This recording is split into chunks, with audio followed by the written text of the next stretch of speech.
everyone, and welcome back to another review of The Gifted. Today I'm here to review episode 6, and if you are a fan of The Gifted, I really need to hear from you right now because I was looking through a review online of The Gifted just to, catch up on what other people were thinking of it, and I went to go look at the comments, and everyone in the comments was like, I can't wait for this show to be canceled, can't wait for Marvel to buy X-Men and put this show out of its misery, and I'm like, hello! Am I the only one that's actually enjoying the show? I mean, maybe it's because I had to put up with so many seasons of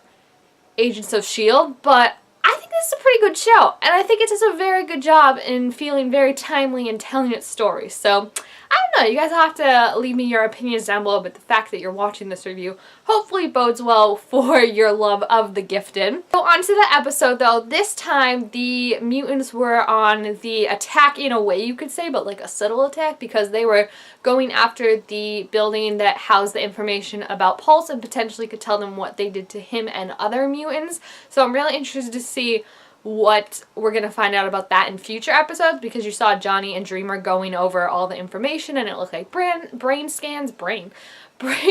and everything. So I'm really interested just how that mechanic is going to work because we also saw someone else who is most likely under the control of whatever person is running that, in that creepy doctor dude is back and he had a mutant with him who, I'm assuming it's a mutant, he didn't have any powers, but when he visited Jace, he had the same tattoo that Pulse had that they think is like the branding of like, hey, this mutant's on our side because he doesn't have a mind. It's a nice catchphrase, if they're looking for recruiters or anything like that. So it looks more and more like the creepy doctor is involved in this experimenting, which makes sense because when we first saw him,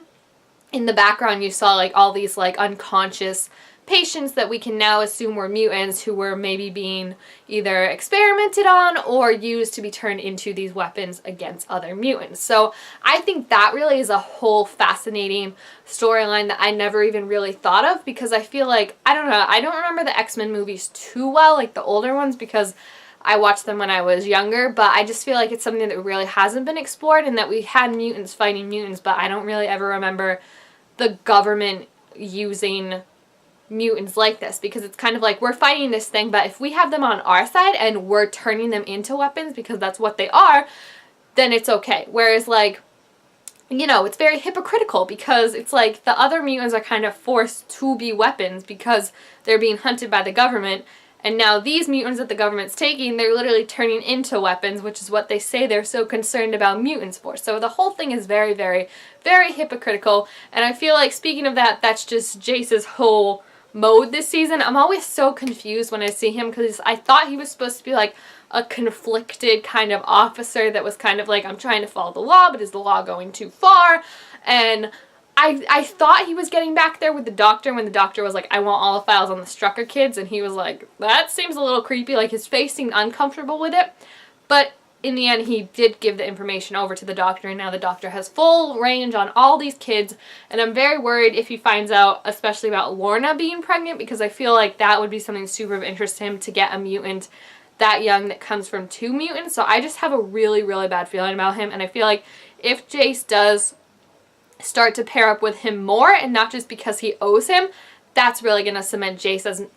for me, as like a bad guy. Like, we can't recover him from this, and I feel like he's definitely doing things like that are outside of the law, which is what you're so worried about mutants breaking the law, but now Jace is the one breaking the law. So it's kind of like, again, you see it and like we're seeing it and it seems so obvious that it's like, you guys think you're the good guys, but you're not. Like, look at what you're doing, and that doesn't mean they're all bad, but I mean, Jace right now is not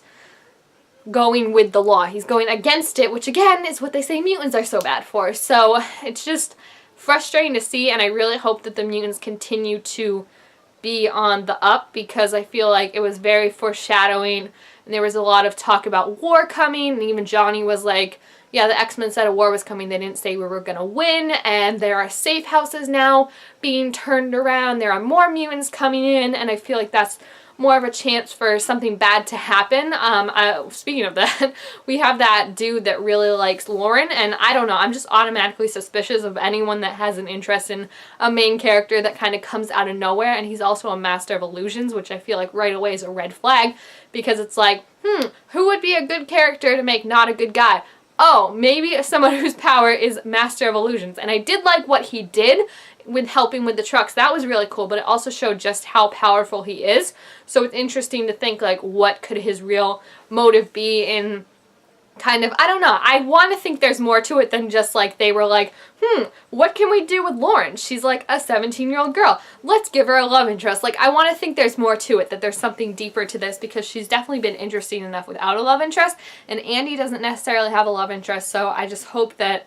it's not like, oh, she's a female character, let's give her a love interest. I'm thinking and hoping there's going to be something more to that, and I really hope we get to see Lorna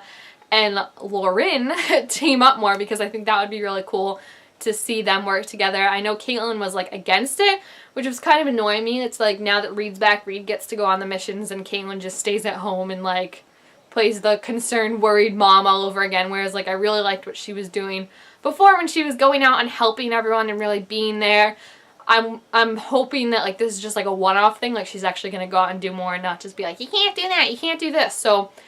we'll see how that goes, but just overall, I really, really enjoyed this episode. I think it was great to see now how the kids, or not just the kids, but everyone is kind of working together to use their powers. Like I said, I really like when you see powers combine. I think that's something that this show does very, very well that you didn't see a lot in the movies, because the movies were very focused on like individual powers, but we've seen Andy and Lauren, we've seen Marcos and Lorna, and now we got to see Lorna,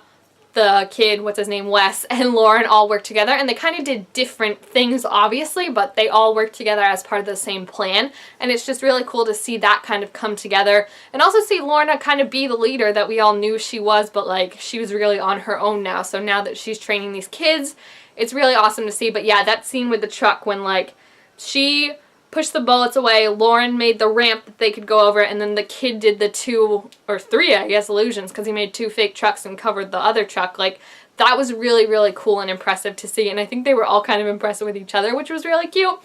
And I do think it's also in, like, stark contrast to Andy, who seems to, I don't know, like, the more I hear about him, the more I'm like, because, like, he just, like, first of all, he was, like, he enjoys his powers, which, cool, but, like, the way he phrased it was like, I enjoy like ripping things apart, and I'm like, cool. Like, and then he also like when they were being cornered in the truck, he's like, I can take it, and like the truck's like shaking, and it's like I think he needs to understand more that like just because you have your power, like Reed said, it doesn't mean that you need to use it. Like you can support other people and let other like just, you know what I mean, like he doesn't always have to use his power. There are other people that can help, and I've said before that I'm worried about Andy, that he could potentially go the route of a supervillain, and I feel like Andy's definitely one. If someone he cares about gets captured again, and he's on his own, I don't trust him to be smart about trying to get them back. I think like he's just gonna rip everything in his path. So